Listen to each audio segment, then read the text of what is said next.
അപ്പോഴാണ് 100,000 പേരടങ്ങുന്ന കൂട്ടത്തിൽ നിന്നും ഒരമ്പ് മാത്രം ആകാശത്തേക്ക് ഉയർന്നു നിന്നത്. അത് കണ്ടയുടൻ രൂപത്തിൻ്റെ ഉള്ളിലുള്ള ഒരു യോദ്ധാവ് മറ്റുള്ളവരോട് മാറി നിൽക്കാൻ രഹസ്യമായി ആജ്ഞാപിച്ചു.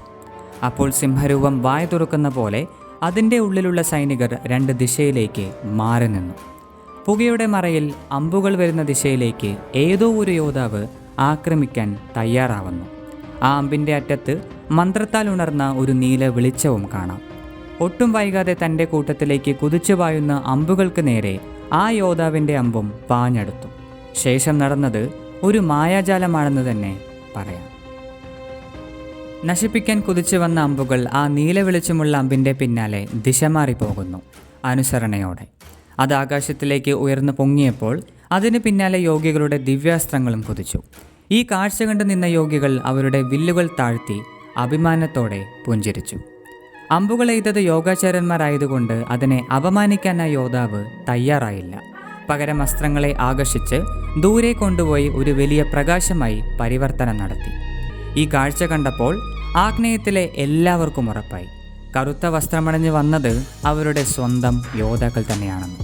അവരുടെ പുതിയൊരു മായ വിദ്യയാണ് ഇപ്പോൾ കണ്ടതെന്ന്. പക്ഷേ അവരുടെ ആഘോഷം അതുകൊണ്ടായിരുന്നില്ല. ആ സിംഹരൂപത്തെ രൂപകൽപ്പന ചെയ്ത, അതിനെ വഴങ്ങുന്ന വിധം യോദ്ധാക്കളെ പരിശീലിപ്പിച്ച ആ പടയുടെ തലവനാരാണെന്ന് കണ്ടതിനാലാണ്. ഉത്സവങ്ങൾക്ക് ശേഷം എല്ലാ അതിഥികളും മടങ്ങിപ്പോയി. ആഗ്നേയവുമായി ബന്ധമുള്ള കുടുംബങ്ങൾ മാത്രം അവിടെ തങ്ങിയിരുന്നു. അവരുടെ ഇടയിലും ആദിയായിരുന്നു പ്രധാന സംസാരം. ഇങ്ങനെ പോയാൽ ഇവിടെയുള്ള എല്ലാ രാജകുമാരികളുടെയും പിതാക്കന്മാർ ആദിയെ മകൾക്ക് വിവാഹം ചെയ്തു തരുമോ എന്ന് ചോദിച്ചു വരാൻ ഇടയുണ്ട്.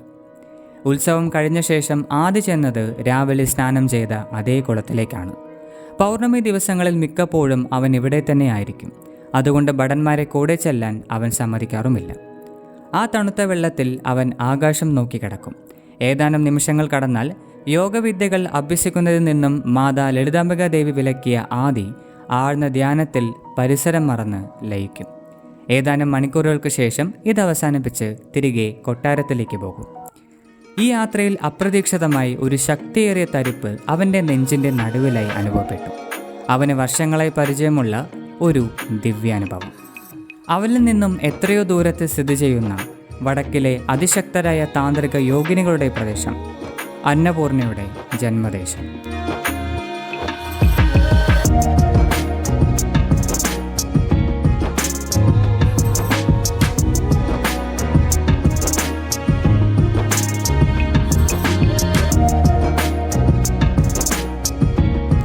രണ്ടുപേരും ഈ അനുഭൂതി ഒരേ സമയത്താണ് അനുഭവിക്കുക. എപ്പോഴെല്ലാം ഇങ്ങനെ ഉണ്ടാവുന്നവോ അപ്പോൾ തന്നെ അന്നപൂർണ ഗുഹാകവാടത്തിന് പുറത്തേക്ക് ഓടിച്ചെല്ലും. എന്നിട്ട് പൂർണ്ണചന്ദ്രനെ നോക്കി അവൾക്കും വർഷങ്ങളായി പരിചയമുള്ള ആ അനുഭൂതിയുടെ പ്രഭാവത്തിൽ പുഞ്ചിരിച്ചു നിൽക്കും.